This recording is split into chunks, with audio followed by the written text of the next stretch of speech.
We begin with the humanitarian emergency at our nation's border and the battle over the alleged mistreatment of migrants. The Department of Justice now suing the state of Texas over the floating buoy barrier installed in the middle of the Rio Grande last week.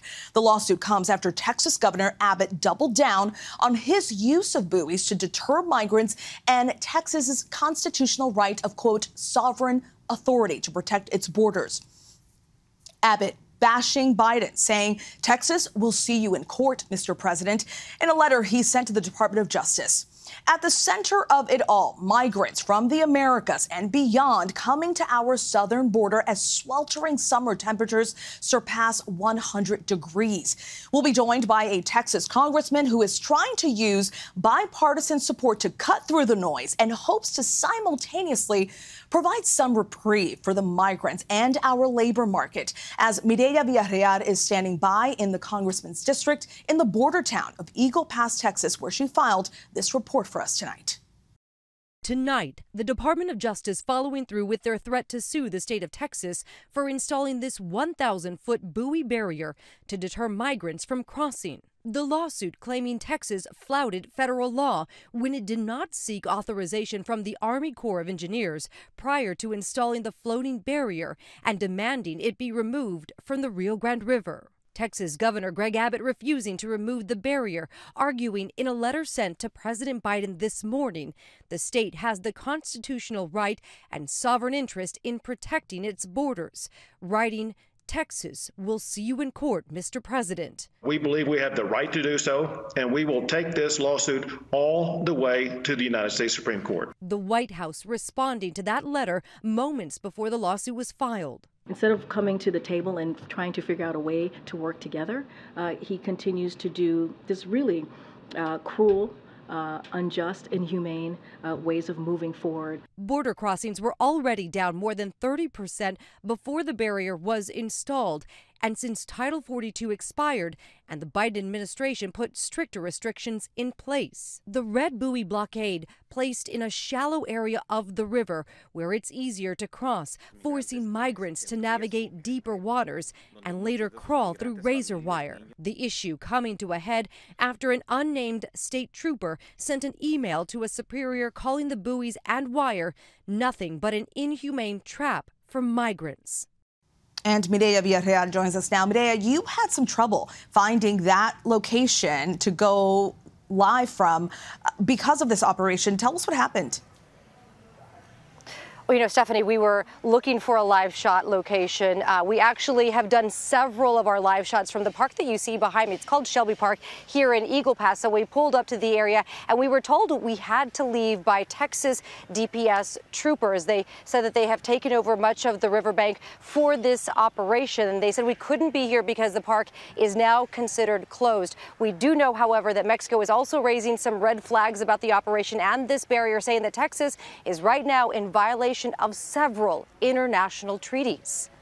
Mireya, I want you to stand by for us if you can. I want to bring in Texas Congressman Tony Gonzales. Congressman, thank you so much for being here with us.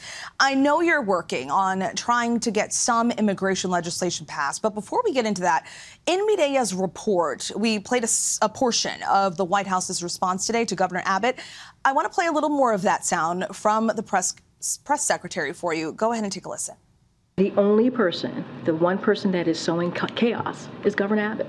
That's what he continues to do, political stunts in an inhumane way. Governor Abbott is making it harder for the men and women of the Border Patrol by what he's doing. So what is your reaction, given that it was an email from a concerned trooper highlighting what he called inhumane? Is the governor making the jobs of people like that trooper harder, and it's costing the lives of migrants?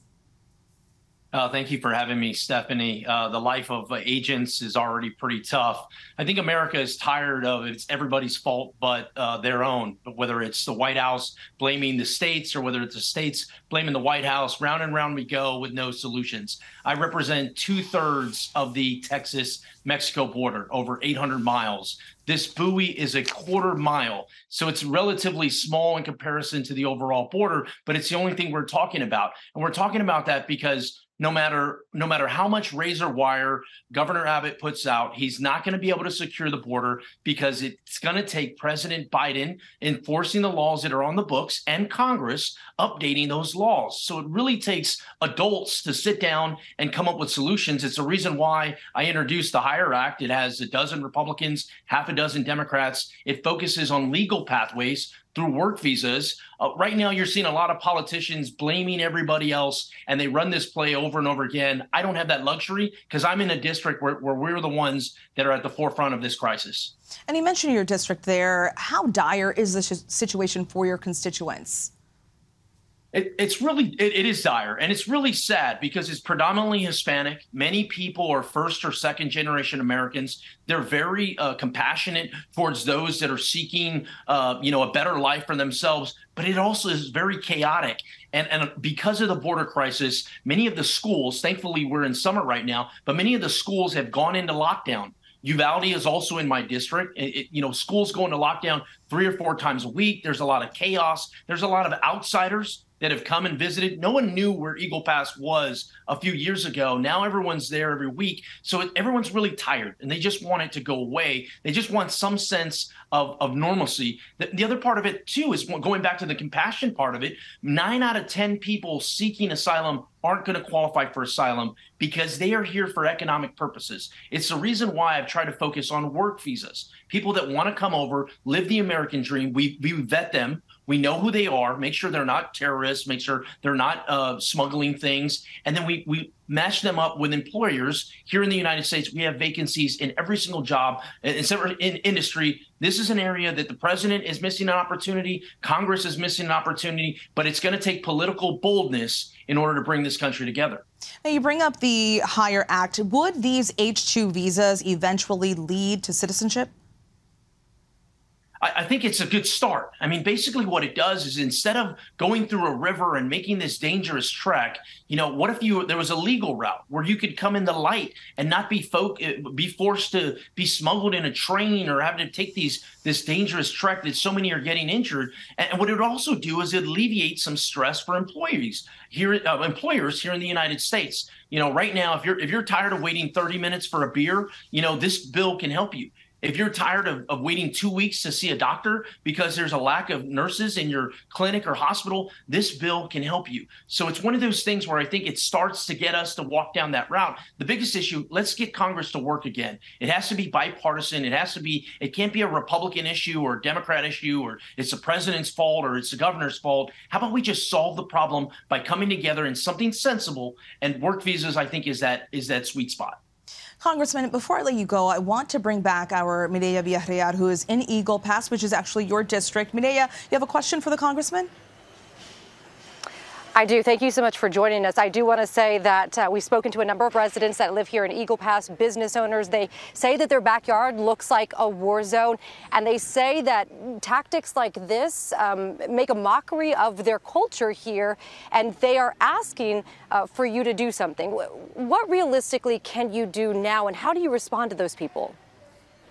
Look, in my district, if you ask 10 people, 5 will say build a wall 10 feet, 20 feet, 100 feet, and the other 5 will say I don't want a wall at all. Welcome to Texas's 23rd district. I think essentially what people want is the chaos to end. They want law and order to be enforced, but they also don't want to see people be treated poorly. So the number one thing is this: the president of the United States needs to enforce the laws that are on the books, and Congress needs to take bold action and solve this through legal routes. Stop encouraging people to come over illegally. It's a heavy lift. I mean, there's a reason why immigration reform hasn't been successful in decades, but it's going to take those bold leaders that are willing to go outside the box and really view it through the lens of a bipartisan solution. It's why I'm so excited about this HIRE Act. It's got 40 outside endorsees to include the Chamber of Commerce, the Hispanic Chamber of Commerce, Farm Bureau, and several different immigration advocacy groups as well. It's a start, but I think it's going to take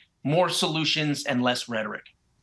Congressman Gonzales, we will keep a close eye on what you're doing to better the situation. Mireya Villarreal, thank you so much. And Congressman, thank you, too, for being here and speaking on this very important information. Thank you. Thank you, Stephanie. Hi, everyone. George Stephanopoulos here. Thanks for checking out the ABC News YouTube channel. If you'd like to get more videos, show highlights, and watch live event coverage, click on the right over here to subscribe to our channel. And don't forget to download the ABC News app for breaking news alerts. Thanks for watching.